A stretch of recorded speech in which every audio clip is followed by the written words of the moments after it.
Hello friends, 2ನೇ ತರಗತಿ ಕೆಂಪೇಗೌಡರ ಕನಸು ಗದ್ಯ ಭಾಗ. ಪ್ರಶ್ನೋತ್ತರಗಳು.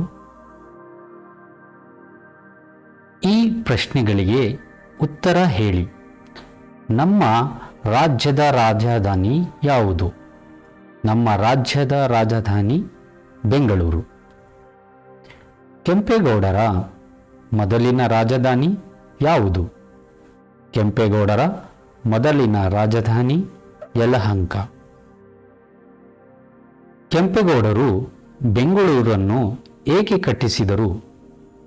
ಕೆಂಪೇಗೌಡರ ಕನಸಿನಲ್ಲಿ ದೇವಿಯು ಕಾಣಿಸಿಕೊಂಡು ನಗರ ಕಟ್ಟಲು ಸೂಚಿಸಿದ ಅಪ್ಪಣೆಯಂತೆ ಅವರು ಬೆಂಗಳೂರನ್ನು ಕಟ್ಟಿಸಿದರು. ಕೆಂಪೇಗೌಡರು ತಾನು ಕಟ್ಟಿಸಿದ ಹೊಸ ನಗರಕ್ಕೆ ಬೆಂಗಳೂರು ಎಂದು ಏಕೆ ಹೆಸರಿಟ್ಟರು? ತಮ್ಮ ತಾಯಿ, ಹೆಂಡತಿ ಮತ್ತು ಸೊಸೆಯ ತವರೂರಾದ ಬೆಂಗಳೂರು ಹಳ್ಳಿಯ ಸವಿನೆನಪಿಗಾಗಿ ಅವರು ಹೊಸ ನಗರಕ್ಕೆ ಬೆಂಗಳೂರು ಎಂದು ಹೆಸರಿಟ್ಟರು. ಅಚ್ಯುತರಾಯರು ಕೆಂಪೇಗೌಡರಿಗೆ 10 ಊರುಗಳನ್ನು ದಾನ ಕೊಡಲು ಕಾರಣವೇನು? ಉತ್ತರ: ಕೆಂಪೇಗೌಡರ ದೈವಭಕ್ತಿ, ಪ್ರಜಾಪ್ರೇಮ, ಬುದ್ಧಿವಂತಿಕೆ ಮತ್ತು ಅವರು ನಿರ್ಮಿಸಿದ ಅಂದವಾದ ಬೆಂಗಳೂರು ನಗರವನ್ನು ನೋಡಿ ಮೆಚ್ಚಿದ ವಿಜಯನಗರದ ಅರಸ ಅಚ್ಯುತರಾಯರು ಅವರಿಗೆ 10 ಊರುಗಳನ್ನು ದಾನವಾಗಿ ಕೊಟ್ಟರು. ಕೆಂಪೇಗೌಡರು ಗೋಪುರವನ್ನು ಏಕೆ ಕಟ್ಟಿಸಿದರು? ಉತ್ತರ: ಶತ್ರುಗಳು ಬರದಂತೆ ಊರನ್ನು ಕಾಯಲು ಪಟ್ಟಣದ 4 ಮೂಲೆಗಳಲ್ಲಿ 4 ಕಾವಲು ಗೋಪುರಗಳನ್ನು ಕಟ್ಟಿಸಿದರು. ಈ ಕೆಳಗಿನ ವಾಕ್ಯಗಳು ಸರಿ ಅಥವಾ ತಪ್ಪು ಎಂಬುದನ್ನು ಗುರುತಿಸಿ. ವಿಜಯನಗರವು ಕೆಂಪೇಗೌಡರ ರಾಜಧಾನಿಯಾಗಿತ್ತು. ತಪ್ಪು.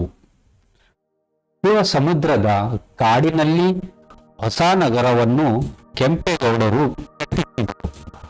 ಸರಿ.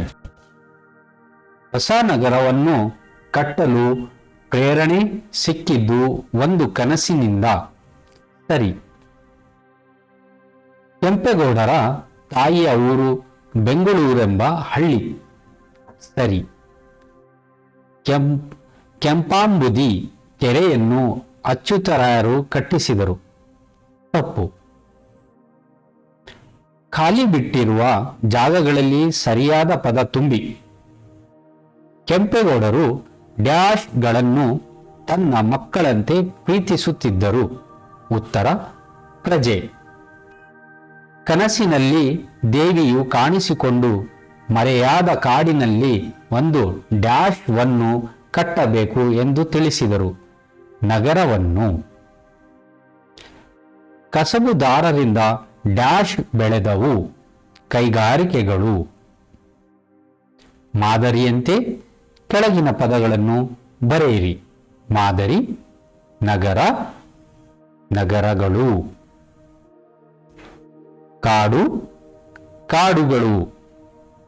ಹಳ್ಳಿ, ಹಳ್ಳಿಗಳು. ಮರ, ಮರಗಳು. ಶಿಲ್ಪಿ, ಶಿಲ್ಪಿಗಳು. ಕೆರೆ, ಕೆರೆಗಳು. Thank you friends.